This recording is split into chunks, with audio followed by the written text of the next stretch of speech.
Bismillah. Assalamualaikum warahmatullahi wabarakatuh. Alhamdulillahi rabbil alamin. Alhamdulillahi alladhi nahmaduhu wa nasta'inuhu wa nastaghfiruhu wa natubu ilayh. Wa na'udzu billahi min shururi anfusina wa min sayyiati a'malina. Man yahdihillahu fala mudilla lahu wa man yudlil fala hadiya lahu. Asyhadu an la ilaha illallah wahdahu la syarika lah wa asyhadu anna Muhammadan abduhu wa rasuluhu la nabiyya wa la rasula ba'da. Saudaraku yang dirahmati Allah Subhanahu wa taala, pembahasan kali ini yaitu mengenai anjuran untuk berbudi pekerti yang baik. Anjuran untuk berakhlak yang mulia. Saudaraku yang dirahmati Allah Subhanahu wa taala, kita awali pembahasan tema ini dengan hadis yang datang dari Abu Hurairah radhiyallahu anhu, bahwa beliau berkata, Rasulullah sallallahu alaihi wasallam pernah ditanyai, su'ila Rasulullah sallallahu alaihi wasallam an aktsari ma yudkhilun nas al jannah. Jadi Rasulullah sallallahu alaihi wasallam pernah ditanyai tentang siapa sih penduduk surga yang paling banyak. An aktsari ma yudkhilun nasal jannah. Jadi ada seorang sahabat yang datang menjumpai Rasulullah dan bertanya, "Ya Rasulullah, siapa sih yang memasuki surga yang paling banyak nantinya? Siapa sih mereka itu?" Maka Nabi menjawab, "Taqwallahi wa husnul khuluq." Taqwallahi wa husnul khuluq. Yang membuat nantinya Allah memasukkan hamba-hambanya banyak ke dalam surga, yaitu disebabkan dia adalah orang-orang yang memiliki kepribadian yang bertakwa kepada Allah dan juga memiliki akhlak yang bagus. Taqwallah wa husnul khuluq. Wa su'ila an aktsari ma yudkhilun nas an-nar. Kemudian Rasulullah ditanyai juga oleh sahabat yang sama, "Ya Rasulullah, siapa sih yang menjadi penghuni neraka yang paling banyak?" Ataupun bahasa siratannya di sini dari pertanyaan sahabat, apa sih yang menyebabkan banyak nanti orang dimasuki oleh Allah ke dalam neraka? Apa yang menjadi penyebabnya? Maka Nabi pun menjawab, yang menjadi penyebab orang-orang banyak masuk neraka adalah al-famu wal farju. Al-famu wal farju. Jadi Nabi menjawab, kebanyakan penduduk neraka itu penyebabnya adalah ketika mereka di dunia tidak mampu menjaga mulut, tidak mampu menjaga lisan, ataupun yang menyebabkan mereka masuk neraka adalah karena mulutnya, karena lisannya, dan karena kemaluannya. Jadi yang dimasuki oleh Allah ke dalam surga dua penyebab, taqwallah wa husnul khuluq, bertakwa kepada Allah dan bagusnya budi pekerti. Yang menyebabkan orang nanti banyak juga masuk neraka adalah dua. Apa yang menyebabkan banyak orang masuk neraka? Gara-gara lisan dan gara-gara kemaluan. Nah, pasti ini ada jabarannya. Saudaraku yang dirahmati Allah Subhanahu wa taala, kalau kita lihat dari dua jawaban Nabi yang menjadi penyebab orang banyak nantinya akan dimasuki oleh Allah ke dalam surga, yaitu taqwallah. Taqwallah di sini berarti adalah hubungan hablum minallahnya. Taqwallah di sini berarti hablu minallah. Ada siratan makna kebagusan seseorang dalam menghubungkan dirinya dengan Allah, dengan ketakwaannya, dengan memperbanyak ibadah kepada Allah. Seperti halnya misalnya sholat 5 waktu, ya, dan lain sebagainya dari nilai-nilai takwa yang bersifat vertikal. Hablu minallah. Kenapa bisa dibahasakan seperti itu? Karena Rasulullah juga menyebutkan persoalan yang kedua yang menyebabkan Allah banyak sekali nanti memasuki ke dalam surga, yaitu orang-orang yang memiliki husnul khuluq. Dari kalimat husnul khuluq, maka di sini bisa kita dapati makna hablum minan nas. Jadi yang membuat orang masuk surga apa? Kebagusan ya hubungannya dengan Allah dan kebagusan hubungannya dengan manusia. Apa yang bisa dimaknai di sini? Ketika ada pribadi muslim yang cacat, salah satu di antara keduanya, ataupun bahkan kedua-duanya cacat, memiliki kepribadian yang cacat, takwa enggak, akhlak pun enggak bagus, maka sangat mustahil orang ini akan ditempatkan ke dalam surga. Karena modal utama, dan ini modal yang sangat asas, modal yang sangat mendasar untuk setiap muslim bisa memasuki surga Allah Subhanahu wa taala adalah ketika dia konsisten, istiqomah di atas jalan takwanya sampai mati. Kemudian dia juga memiliki kepribadian yang berakhlak yang mulia. Ya ini. Jadi tidak hanya dengan Allah saja dia baik, tapi dengan manusia juga dia baik. Ataupun sebaliknya, tidak hanya dengan manusia dia baik, dengan Allah tidak baik, nggak mungkin. Maka muslim yang benar adalah muslim yang kedua-duanya baik. Dia sholat, ya, dia berinfak juga, dia sholat, dia silaturahmi, ya, dia haji, dia juga bersedekah, dia menjenguk orang sakit, ya, dia membantu orang-orang lemah, dia membantu fakir miskin, ya, dia puasa, juga dia berkorban misalnya, karena ada dua-dua nilai kebaikan yang dia miliki.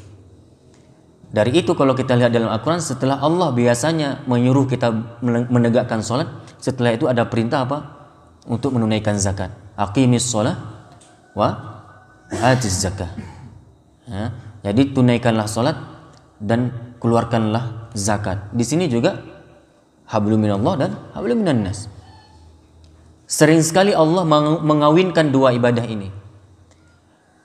Selalu dan sangat sering bahkan kita dapati dalam Al-Quran, ya, Allah mengawinkan dua aspek kesolehan ini, soleh yang berhubungan vertikal dan soleh berhubungan horizontal, ya, soleh dengan Allah dengan soleh dengan manusia.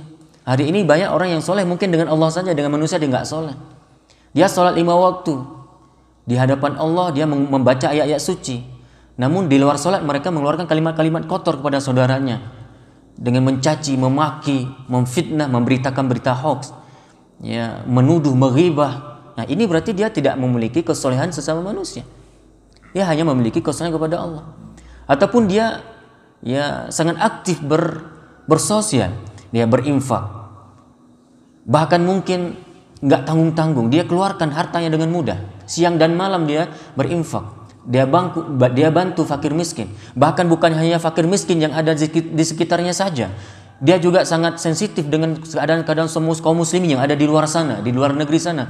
Dia membantu orang-orang Rohingya misalnya, dia bantu orang Uyghur. Dia senang berinfak kepada orang-orang Palestina yang sedang tertindas misalnya. Namun, ya, ketika kita lihat kesolehan vertikalnya, dia kurang, nggak sholat bahkan. Nah, ini banyak orang bersosial tapi nggak sholat. Dia adalah orang-orang yang giat bersosial, sehingga di mata orang dia baik, dianggap baik, dianggap orang soleh, dianggap. Namun alangkah sayangnya orang-orang yang memiliki kepribadian seperti ini belum tentu baik di hadapan Allah, dan tidak baik di hadapan Allah. Bukan belum tentu, tidak baik di hadapan Allah. Dari itu kita harus pastikan diri kita harus memiliki kedua kesolehan ini. Kita harus pastikan diri kita memiliki pribadi yang soleh kepada Allah, jangan soleh juga manusia, baik kepada Allah dan baik kepada manusia. Ya, ini ada orang dia berubudiyah kepada Allah dengan sangat luar biasa, hebat. Namun dia menjadi hamba yang eksklusif, tidak mau bergaul dengan masyarakat, tidak mau tutur sapa, tidak mau memenuhi undangan ketika diundang misalnya. Dianggap ini hal yang biasa, nggak perlu bahkan dianggapnya. Ya, ini keliru kaum muslimin. Maka ketika kita kembali kepada Al-Quran dan Sunnah, maka Islam menuntut kita sebagai pemeluknya untuk memiliki dua kesolehan ini. Dari itu Rasulullah menyampaikan ketika menjawab pertanyaan seorang sahabat, apa yang menyebabkan banyak orang nanti masuk surga? Penyebabnya kata Rasulullah takwa Allah, berarti vertikal hubungannya kepada Allah baik, wa husnul khuluq, dan bagus akhlaknya. Dengan orang tua dia baik, dengan tetangga dia baik, dengan saudaranya dia baik, ya. Dan yang perlu juga kita perhatikan apa? Ternyata Rasulullah juga memberi kabar kepada kita yang menyebabkan kebanyakan orang nanti masuk neraka. Ini harus ada rasa khawatir kepada kita. Kita ketika mendengar hadis seperti ini harus ada rasa risau. Kita berlindung kepada Allah dari dua hal ini yang membawa malapetaka kepada diri kita nantinya. Na'udzubillah. Di mana Rasulullah memberi jawaban yang banyak nanti yang menyebabkan banyak orang masuk neraka adalah gara-gara mulut. Apa maksud gara-gara mulut? Tidak pandai menjaga lisan. Dia tidak menjaga lisannya. Dia mengeluarkan kalimat-kalimat kufur. Dia mengeluarkan kalimat-kalimat yang mengandung kesyirikan. Dia mengeluarkan kalimat-kalimat yang mengandung ghibah, pembicaraan yang mengandung dusta. Dan sebarkan tadi berita-berita yang tidak benar tentang saudaranya misalnya.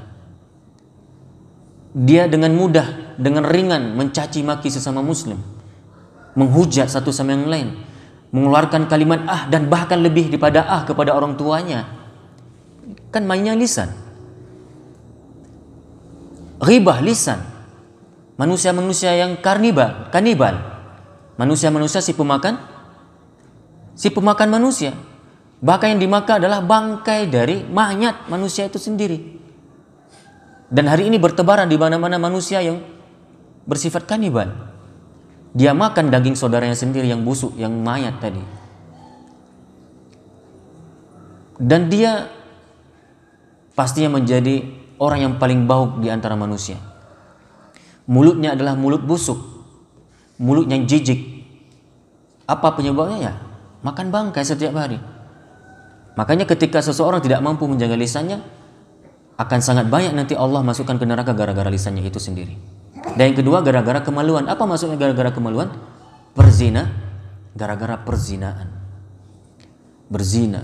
Dan hari ini menjadi sebuah fenomena yang memang seperti tidak bisa terbendung lagi gitu.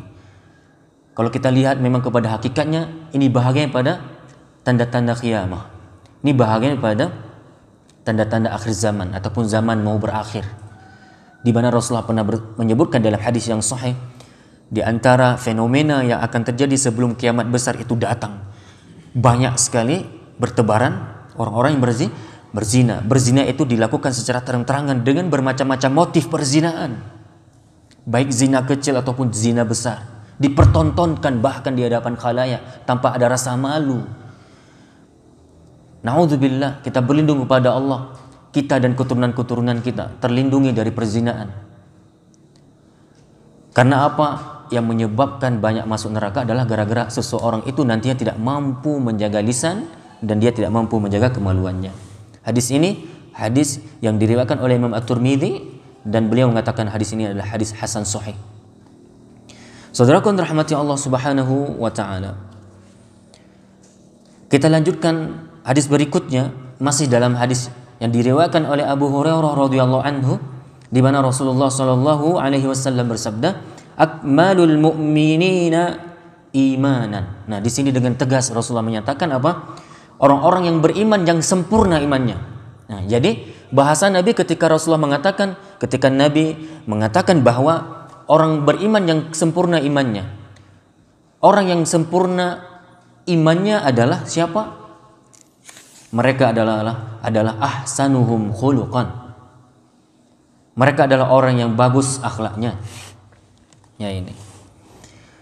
Jadi apa mafhul mukhalafah dari bahasa Nabi barusan? Ketika Rasulullah mengatakan ya orang mukmin yang paling sempurna, bahkan orang mukmin yang paling sempurna imannya adalah yang paling baik akhlaknya. Berarti kalau kita belum memiliki akhlak yang baik, nah ini mafhul mukhalafahnya, hukum timbal baliknya, pemahaman sebaliknya. Apa pemahaman sebaliknya? Ketika Rasulullah mengatakan orang yang beriman yang paling sempurna imannya adalah yang bagus akhlaknya, berarti yang tidak sempurna imannya adalah yang tidak bagus akhlaknya.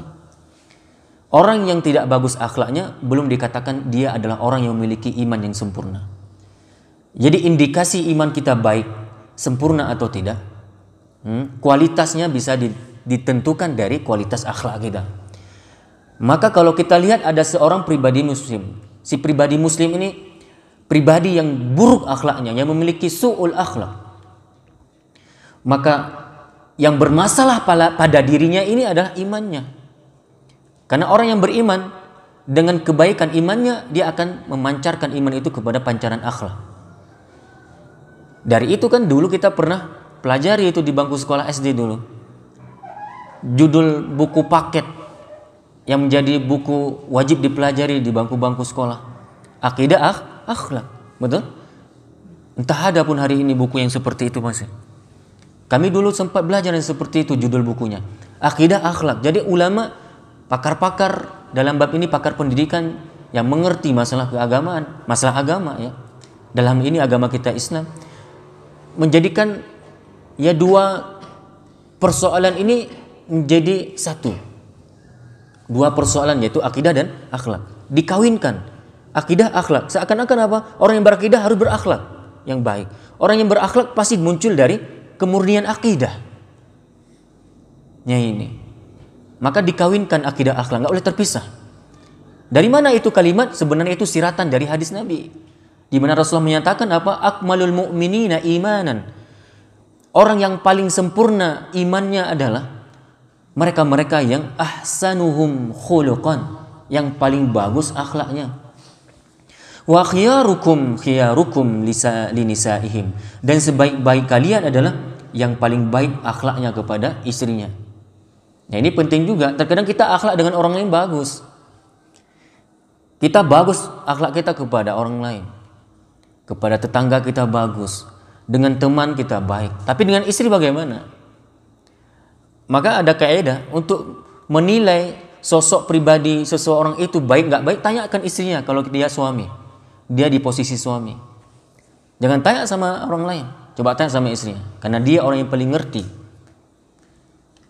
Wahai fulana, gimana suamimu di rumah? Kalau istrinya mengatakan mana ada, pribadinya jahat, gak ada mungkin orang paling jahat di muka bumi kecuali suami saya, misal itu jawabannya, itu udah jahat itu nggak usah ragu lagi. Walaupun kita tanya sama orang kampung, baik sekali abang itu, bapak itu, istrinya bilang nggak baik, ya itu 80% nggak baik tuh, lebih dekat kepada nggak baik. Begitu pula kalau kita tanyakan sosok seorang wanita, baik nggak baik, tanyakan kalau dia udah nikah sama suaminya, baik nggak istrimu? Oh, luar biasa, nggak ada duanya kebaikannya masih. Di kampung saya mungkin dia adalah bidadari tanpa sayap. Misalnya itu jawabannya. Nah, itu berarti udah baik gitu. Namun kalau suaminya, mana ada, itu nerakaku katanya. Istriku tuh nerakaku. Lisannya neraka, sikapnya neraka. Maksudnya apa maksudnya lisan neraka? Panas, memanaskan hati saya setiap hari. Ngomel aja misalnya. Berarti itu benar tuh. Lebih dekat kepada benar. Pak Ustadz, bagaimana kalau dia belum menikah? Tanyakan sama ibunya. Tetap kepada wanita kita tanyakan. Tanyakan kepada ibunya. Anak laki misalnya yang mau menikahi seorang wanita. Untuk supaya kita bisa bertaaruf dengan baik dengan si wanita ini, bukan tanyakan kepada dia langsung. Dia pasti jawabannya semua mantap. Salat, tahajud. Semua jawabannya baik. Namun coba tanyakan kepada ibunya, Bu, gimana Bu keseharian anak ibu? Nah, itu kan. Kalau ibunya bilang anakku durhaka, ya itu durhaka. Kalau dibilang sama ibunya anakku adalah anak yang baik akhlaknya, itu baik insya Allah. Begitu juga dengan kita perempuan. Kalau kita tanyakan tentang kepribadian seorang laki-laki, bagaimana sifatnya, tanyakan kepada ibunya. Bu, gimana anak ibu di rumah? Bukan anak ibu di luar rumah, nggak ngerti ibunya. Tanyakan anaknya di rumah bagaimana sama ibunya. Kalau ibu yang mengatakan anakku luar biasa, beda dengan anak kampung sini. Dia sholat ke masjid, dia membantu orang tuanya di rumah, dia sempatkan dirinya untuk membantu orang tua ke kebun, ya berbelanja, dia rawat ibunya ketika dia kurang sehat, dia sensitif, empatinya kuat. Ya berarti ini baik insya Allah. Jadi seperti itu. Maka khiyarukum linisaihim. Sebaik-baik kalian adalah yang paling baik kepada istri-istrinya. Nah, saudaraku yang dirahmati Allah Subhanahu wa taala, dari itu apa yang bisa disimpulkan? Ternyata bahwa iman itu baru dikatakan benar, sempurna kalau kita memiliki akhlak dengan iman tadi, dengan akhlak yang baik. Namun iman seseorang bisa dikatakan tidak sempurna, dan ini mafhum mukhalafah dari hadis, pemahaman timbal baliknya, pemahaman sebaliknya dari apa yang disampaikan Nabi, berarti dia adalah orang yang tidak memiliki iman yang bagus kalau dia tidak memiliki akhlak yang baik. Saudaraku yang dirahmati Allah Subhanahu wa taala, dari itu perlu kita perjuangkan ya dua hal ini dalam kehidupan kita. Apa itu? Kita harus mampu berjuang untuk yang menjadikan pribadi kita pribadi yang bagus, hablum minallahnya, Ya, yang dikenal dengan H2, hablum minallah, dan juga harus bagus H yang keduanya yaitu hablum minan nas. Kalau ini kita bisa raih di dalam kehidupan yang sangat singkat ini, maka insya Allah tiket surga sudah kita dapati. Insya Allah tiket untuk menuju surga insya Allah sudah di tangan kita. Yang paling kita harus perhatikan juga adalah sangat penting tiket ini jangan hilang. Nah ini lagi, tiket ini jangan sampai hilang di tangan kita ataupun rusak. Apa maksud saya? Jangan sampai tiket ini ataupun jangan sampai iman dan takwa kita ini dan juga akhlak ini bisa tidak istiqomah sampai akhir. Ini yang perlu kita perhatikan. Wallahu a'lam bissawab. Ini dulu yang dapat kami sampaikan dalam kajian subuh kali ini. Mudah-mudahan bisa bermanfaat kepada para ikhwah semuanya dan terkhususnya juga kepada kami yang menyampaikan. Kita padai dengan doa kafaratul majlis.